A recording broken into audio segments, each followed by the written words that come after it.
How's it going, guys? Bring your platoon here, and welcome to another great game in World of Tanks, Xbox One Edition. Today I'm going to be playing in the Tier 8 American tank destroyer, the T28. This thing has 248 millimeters of penetration on its standard AP rounds and 297 on its premium APCR rounds. Its view range is 370 meters, and I maxed that out with not only optics but also vents, brothers in arms, as well as cola, as you can see in the bottom middle of the screen. Just because I'm trying to 3-mark this thing, and I do believe I get my first mark of excellence in this game, but I could be wrong.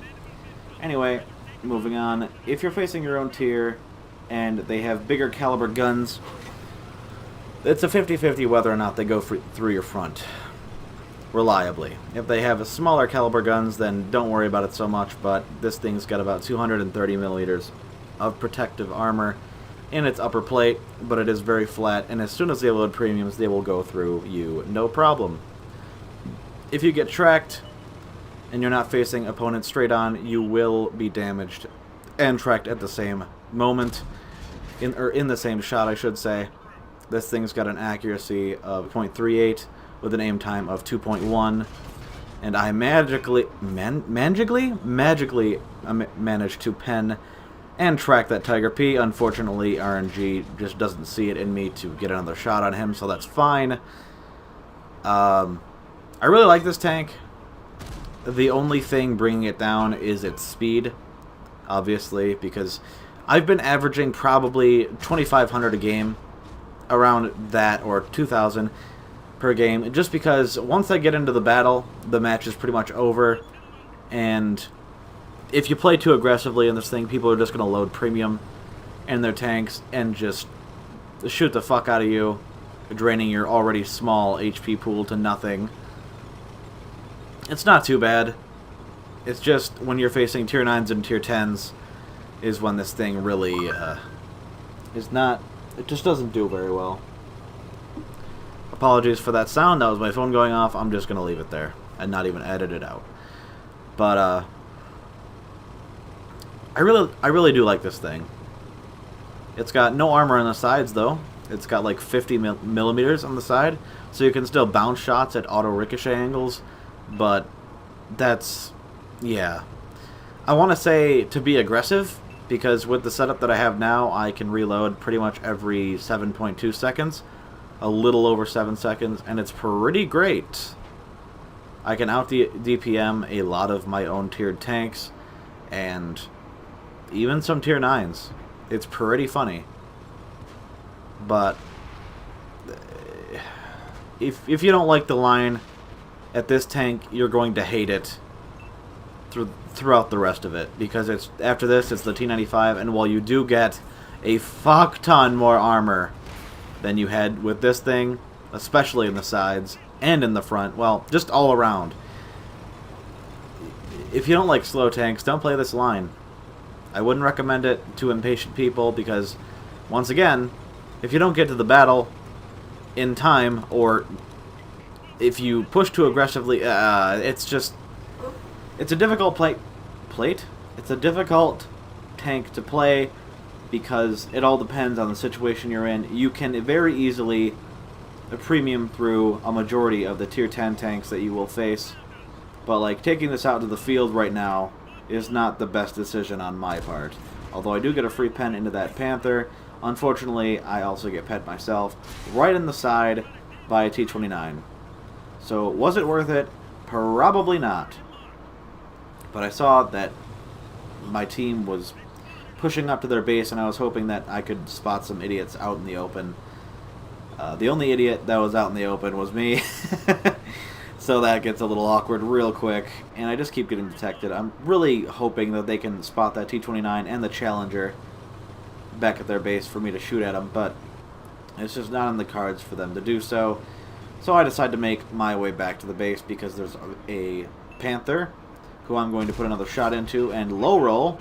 So that was pretty cool. I guess it didn't matter. He needed 2 shots into him anyway. But yeah, finished him off, which was great. And I know there's a light tank right there. Oh, the Bulldog. Jesus Christ. Yeah, my biggest worry right now is him circling me, so I put in a rushed quick shot. Unfortunately, it does not go in, and I miss. So that's unfortunate, but luckily he's not smart enough to realize what tank I'm in, so I will be safe, miraculously. If he charged in, I can't even remember if he was a one-shot to me or not. And even then, I could still low roll, and he could survive with a sliver of health and absolutely fuck my world up. Even if I'm at full HP, I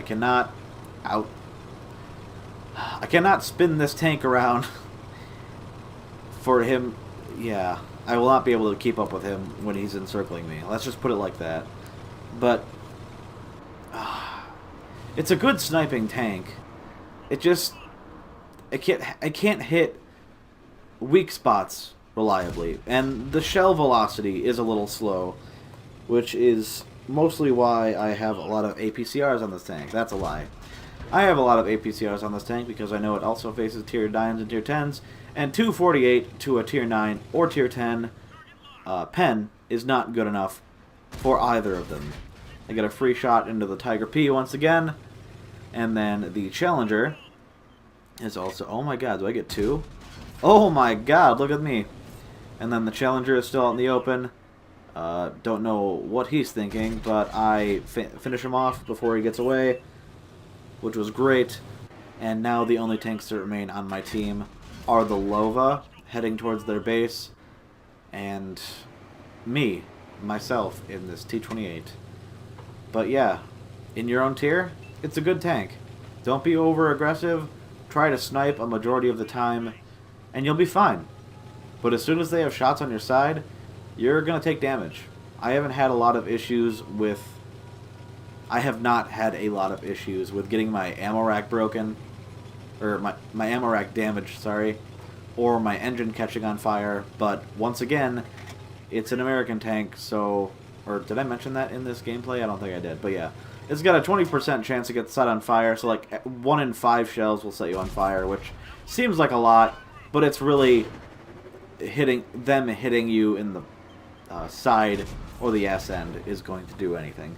So I have one more AP round that I have loaded, and I just decided to load APCR because I thought that one of them would at least try and chase me down, and I needed them to go bye-bye as fast as possible. So I finished off the Godenich, and then I put another one, or an ending shot, into the Jag Tiger 8.8.